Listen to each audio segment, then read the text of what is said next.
Halo teman-teman GoTNT, kembali lagi kepada GoTNT Online Sharing pada hari ini. Nah, hari ini aku mau bagiin tentang bagaimana rencana Tuhan dapat tergenapi dalam hidup kita dan bagaimana kita bisa mengatasi rasa takut ataupun khawatir akan masa depan kita.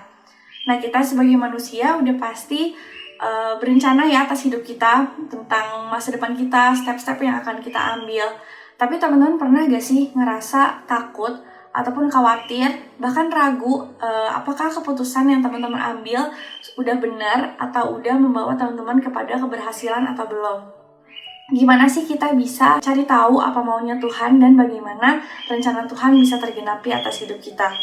Teman-teman ngerasa gak sih di saat teman-teman khawatir akan hidup teman-teman, akan masa depan teman-teman, kita tuh bahkan makin jauh dari Tuhan, makin sibuk untuk merancang kehidupan kita di dunia ini. Nah, aku mau bacain satu ayat di Amsal 23 ayat 18. Karena masa depan sungguh ada dan harapanmu tidak akan hilang. Nah, di ayat ini ingetin kita lagi sebagai anak-anak Tuhan, kita gak perlu takut akan masa depan kita. Karena di dalam Tuhan, masa depan kita itu sungguh ada dan harapan itu ada di dalam Tuhan. Kita boleh merancang masa depan kita sebaik mungkin, step-step yang akan kita ambil sebaik mungkin. Tapi kita perlu ingat lagi, bahkan kita perlu tanya Tuhan, apakah tujuan hidup yang kita jalani, apakah masa depan yang kita akan ambil udah sesuai sama maunya Tuhan atau belum? Udah sesuai sama tujuan hidup yang Tuhan kasih dalam hidup kita atau belum?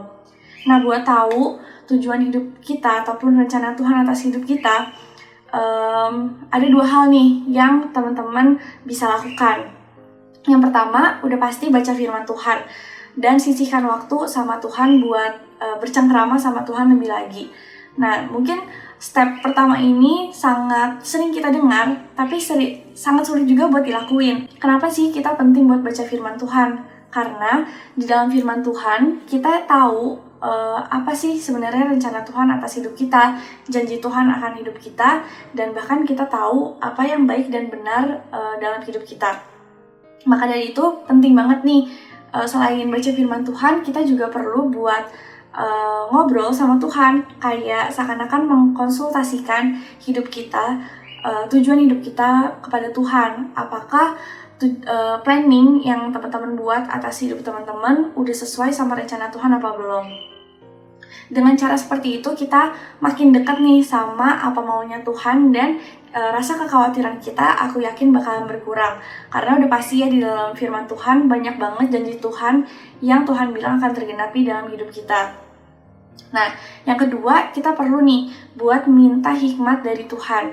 Ayatnya ada di Yakobus 1 ayat 5. Tetapi apabila di antara kamu ada yang kekurangan hikmat, hendaklah ia memintakan kepada Allah yang memberikan kepada semua orang dengan murah hati dan dengan tidak membangkit-bangkit. Maka hal itu akan diberikan kepadanya. Nah, aku mengingatkan lagi teman-teman buat minta hikmat kepada Tuhan nih. Kenapa sih hikmat itu penting?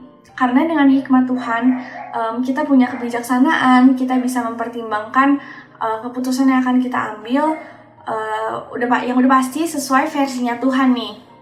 Jadi penting banget teman-teman buat cek lagi apakah teman-teman udah dapet hikmat dari Tuhan atau belum nih. Nah, dengan dua cara ini diharapkan teman-teman bisa mengurangi kekhawatiran yang teman-teman rasakan dan lebih lagi menaruh harapan hidup kita di dalam Tuhan. Sebagai ayat penutup, aku mau bacain ayat di Amsal 8 ayat 35. Karena siapa mendapatkan aku, mendapatkan hidup, dan Tuhan akan berkenan atas dia. Nah, buat teman-teman yang masih khawatir, yang masih takut akan masa depannya, hari ini ingat lagi buat datang kembali kepada Tuhan dan cari Tuhan. Karena di saat kita cari Tuhan, kita juga mendapatkan hidup itu sendiri, masa depan itu sendiri, dan Tuhan akan berkenan atas hidup kita. Gitu aja GoTNT Online Sharing yang aku membagiin hari ini. Semoga apa yang Tuhan sampaikan hari ini lewat aku bisa memberkati teman-teman dan bisa lebih lagi mengingatkan teman-teman untuk tidak khawatir dan menaruh harapan hidup teman-teman hanya kepada Tuhan. Gitu aja hari ini. Terima kasih. God bless you.